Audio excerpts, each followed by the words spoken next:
Hello guys, welcome back to my YouTube channel teaching education hub.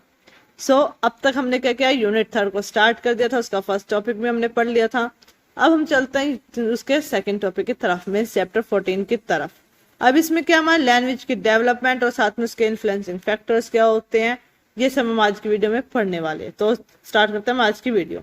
तो language development अब children के अंदर जो लैंग्वेज की डेवलपमेंट करती है वो स्टार्ट होती है हमारे बर्थ ऑफ द चाइल्ड। जैसे बच्चा पैदा होता है उसी के साथ क्या होती है, लैंग्वेज की जो डेवलपमेंट है वो स्टार्ट हो जाती है।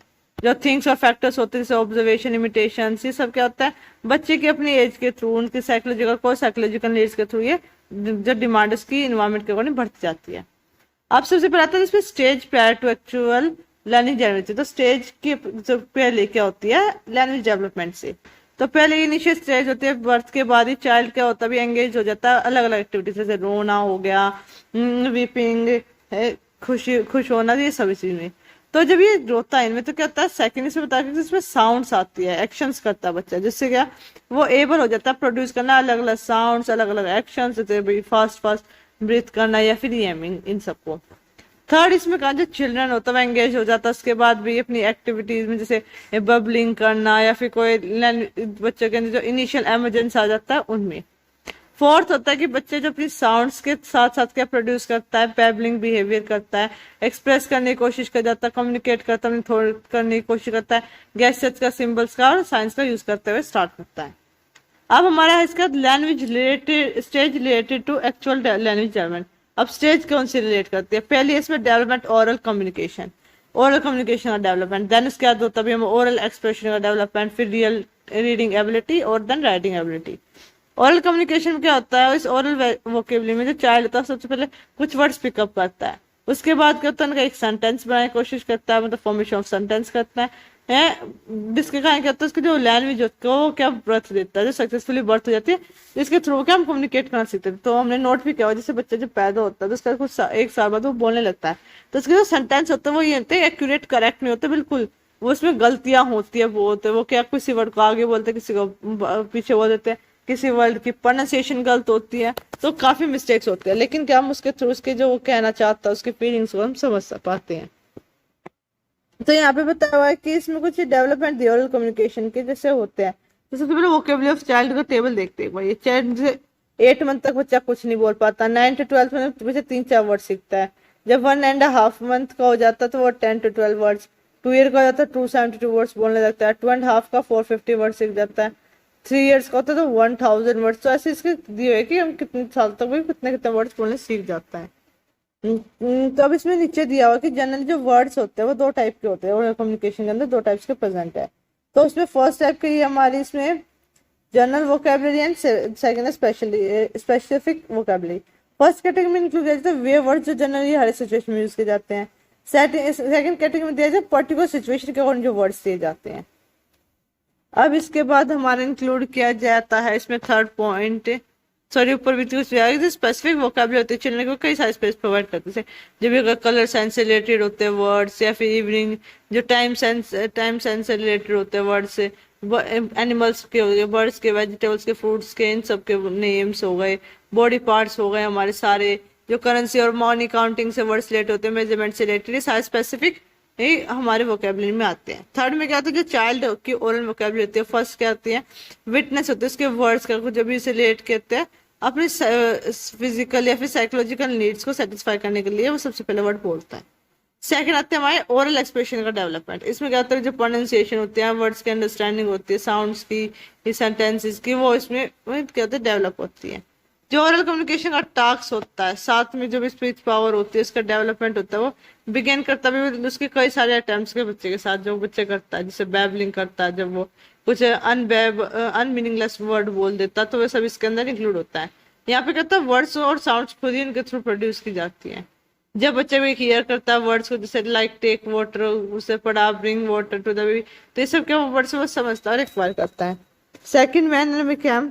सेकंड मेजर स्टेप हमारा डायरेक्शन का क्यों कंसर्ट किया जाता है, डेवलपमेंट हमारी अप्रोप्रिएट वोकेबुलरी की वो डिजायरेबल प्रोनाउंसिएशन के साथ चलती है।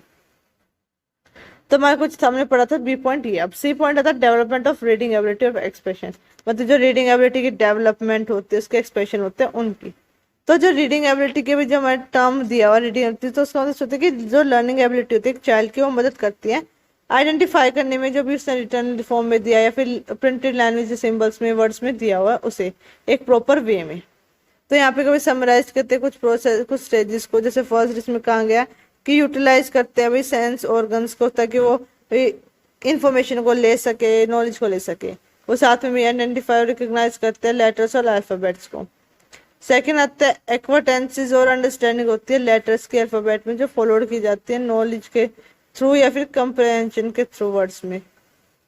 थर्ड होता है कि ये फॉलोड किया जाता है learning followed by learning to read a full sentence. इसमें क्या होता है जब बच्चा फुल सेंटेंस पढ़ने के स्टार्ट करता है वो इनिशियली ट्राई करता है कि वो रीड कर सके सिंपल और शॉर्ट सेंटेंस, फिर वो डिफिकल्ट फिर जाता है वो सिंपल टू कॉम्प्लेक्स सेंटेंस की तरफ जाता है। थर्ड हमारा था डेवलपमेंट, फोर्थ आता है development of writing ability. Writing ability का मतलब क्या होता है जो बच्चा होता है उसमें लर्निंग एबिलिटीज जो हुई तो चाइल्ड की वो हेल्पफुल करते हैं कि वो एक्सप्रेस कर अपने थॉट्स को फीलिंग्स को रिटर्न फॉर्म कर ले। तो इस एक्विजिशन के थ्रू इस एबिलिटी के तो चाइल्ड क्या होता है ना वो अब एक्वायर कर सकता है। ये हमारी जो एक्सप्रेसिंग है, जो हमारे आइडियाज को एक्सप्रेस करने की पावर है, उसकी फीलिंग्स है, उन्हें अपने विजुअल फॉर्म्स की तरह सिंबलिक फॉर्म की तरह से कर सकता है, अपना एक्सप्रेस कर सकता है। अब यहाँ पे इसमें कुछ थिंग्स दी हुई है जिसके बच्चे की हम मदद कर सकते हैं इसी ये राइटिंग एबिलिटी को डेवलप करने में। फर्स्ट दी हुई है कि उसमें अटेम्प्ट्स बनाया ताकि वो क्या कर सके, जिसमें रीडीनेस हो गई, मोटिवेशन हो गई बच्चे के अंदर इजीली क्रिएट हो सके। सेकंड जिसकी फिजिकल और मेंटल मैच्योरिटी उसके लेवल को एक्वाइजेशन करने के लिए इंपॉर्टेंट होता है। थर्ड जब इसके बच्चे डेवलपमेंट होती है इनिशियल अटेम्प्ट्स करते हैं उसकी डेवलपमेंट के लिए ताकि उसकी जो रीडिंग स्किल्स है वो क्या होता है उस बच्चे में एसोसिएट होकर अच्छे से इजीली चल सके। फोर्थ पेरेंट्स और टीचर्स का अल्फाबेट ड्रॉ करते हैं सैंड के ऊपर, पेपर के ऊपर, पेंसिल के साथ, तो ये सब करते हैं उसे राइटिंग स्किल्स सिखाने के लिए। फिफ्थ में क्या होता है जो सिंगल लेटर्स लिख के सिखाते हैं बच्चों को ताकि वो इजीली सिंगल वर्ड को तो हम सीख पाए। फिर आता है लैंग्वेज और थॉट्स के बीच में रिलेशन का। तो जो हमारी थॉट्स होती है, थॉट्स का क्या होता है डेवलप करते हैं हमारे किसी लैंग्वेज के साथ कोई एसोसिएशन नहीं होता उसका, बल्कि जो लैंग्वेज और थॉट्स है दो अलग सेपरेट वर्ड्स है, दोनों का इंडिपेंडेंट इनिशिएट है। थॉट्स का मतलब होता है कि एक एबिलिटी जिसके पास आइडिया हो, जो नई आइडिया उसको क्या अलग करते हैं ओल्ड से। लैंग्वेज क्या होता है रिप्रेजेंट करते हैं डिफरेंट एबिलिटी, जिसमें क्या होता है जो एबिलिटी होती है ताकि जो हमारे आइडियाज होते हैं एनकोड करके सिग्नल्स में ट्रांसफर किया जा सके ताकि हम उसे कम्युनिकेट कर सकें। सेकंड कहते हैं यहाँ पे एक और स्टोरी है जो बताइए जो जिसमें बताया कि जो लैंग्वेज वो है वो क्या एक एक्सट्रीमली पावरफुल टूल है जो कि हमारे क्लोज रिलेटेड है थॉट्स के। क्यों? क्योंकि इसमें क्या होता है ये रिप्रेजेंट करता है हमारे रेंडर प्रेजेंट में, जो कि वो करता थिंग्स को एग्जीक्यूट करता सिर्फ हमारे इमेजिनेशंस में, लेकिन जो रियल में है वो क्या है कि सिंपली ये हमारे कहीं पे भी ये रखा हुआ है। थर्ड क्या होता है स्टिल सम अदर्स में कि कुछ के तरह ना हो कि कहते इसमें फीलिंग्स जो होती हैं वो कहते हैं अदर वर्जन और पर्पस की फॉर्म में होती है जो थर्ड पॉसिबिलिटी करती है लैंग्वेज थॉट्स को इंडिपेंडेंट करने के लिए। अब यहाँ पे कुछ पॉइंट्स भी दिए हुए नीचे, जैसे कुछ व्यू पॉइंट्स है कुछ थिंकर्स के अकॉर्डिंग। जैसे पियाजे ने कहा कि जो थॉट्स आते हैं हमारी लैंग्वेज से पहले वो क्या होती है एक तरह की सिर्फ एक फॉर्म है एक्सप्रेशन की। फिर इसमें कहा कि जब फॉर्मेशन होती है थॉम्स के वो बेसिकली डिपेंड करते हैं हमारी की सेंसरी मोटर स्कीम्स के साथ हमारा कोऑर्डिनेशन कैसे चल रहा है ना कि लैंग्वेज के साथ। फिर हमारे वैकेज की अकॉर्डिंग वैकेज ने कहा है कि जो थॉट्स और लैंग्वेज होते हैं वो दोनों इंडिपेंडेंट प्रोसेस है लाइफ के साथ बिगेन हुए हैं। इसमें क्या होता है जो एक्विजिशन है लैंग्वेज का वो बच्चे के साथ ही चलता है, मॉडिफाइज करता है उसकी मेंटल फंक्शंस को, यह करता है एक डेफिनेट शेप देता है उसके थॉट्स को, एनेबल करता था कि उसकी इमेजिनेशन को सही राह मिल सके, जो मेमोरी यूज करते हैं वो एक्शन प्लानिंग के लिए इन सबको। फिर हम आता है ego centric and inner speech. Ego centric और इनर स्पीच दोनों क्या कोग्निटिव स्टेजेस है, एक साथ स्टेजेस है स्पीच डेवलपमेंट की बच्चे की अर्ली लाइफ में। इसमें कहते हैं सिर्फ पियाजे था जो फेमस क्या था हमारा कोग्निटिव साइकोलॉजिस्ट था जिसने फर्स्ट एड्रेस किया गया था ईगोसेंट्रिक स्पीच को अपनी बुक के अंदर the language and thoughts of the child. ये 1923 में पब्लिश हुई थी। इस बुक में रिकॉर्ड किया था कि बच्चे के ऊपर जो चिन्ह ऑब्जर्वेशन ली गई थी चिन्हस की ताकि वो क्या कर सके एंगेज कर सके उन्हें किसी न किसी बिहेवियरल एक्टिविटीज में। तो क्या है उसने सारी पढ़ी तेज आवाज में फिर क्या हुआ कि कंसर्न नहीं किया, किसी ने उसे ध्यान नहीं दिया उसे पढ़ने पर उसे समझने के लिए। फिर इसके बाद उसने डिस्क्राइब किया जो भी टॉक होती है एज ईगोसेंट्रिक बिकॉज ही क्यों? क्योंकि उसे लगता था कि उसके पास अब कोई सोशल टेंशन नहीं है। वो मेनली टॉक यूज करता था, टोन यूज करने लग गया जैसे उसके प्राइवेट स्पीच के पार्ट पे। तो प्याज क्या करना, प्याज कहता है एक्वाजिशन करता है ईगो सेंट्रिक स्पीच का एक टोटल के इफेक्ट में पार्ट में, और साथ में क्या उसकी जो इनिशियल स्टेज है लैंग्वेज डेवलपमेंट की चाइल्ड के साथ, वो भी उसकी इनिशियल स्टेज थी।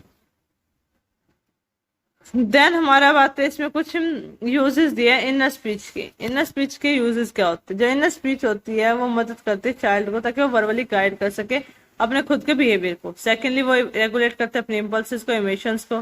थर्ड वो कैलिब्रेटिव स्ट्रेटेजी होती है ताकि वो मेमोरी को वर्किंग कर सके और जो इन्फॉर्मेशन से मेंटेन कर सके। हमारा फोर्थ पॉइंट क्या है कि बच्चों को अपॉर्चुनिटी मिले ताकि क्या वो अपने जो गोल्स को एक्सप्रेस कर सके, फीलिंग्स को, सेल्फ थॉट्स को।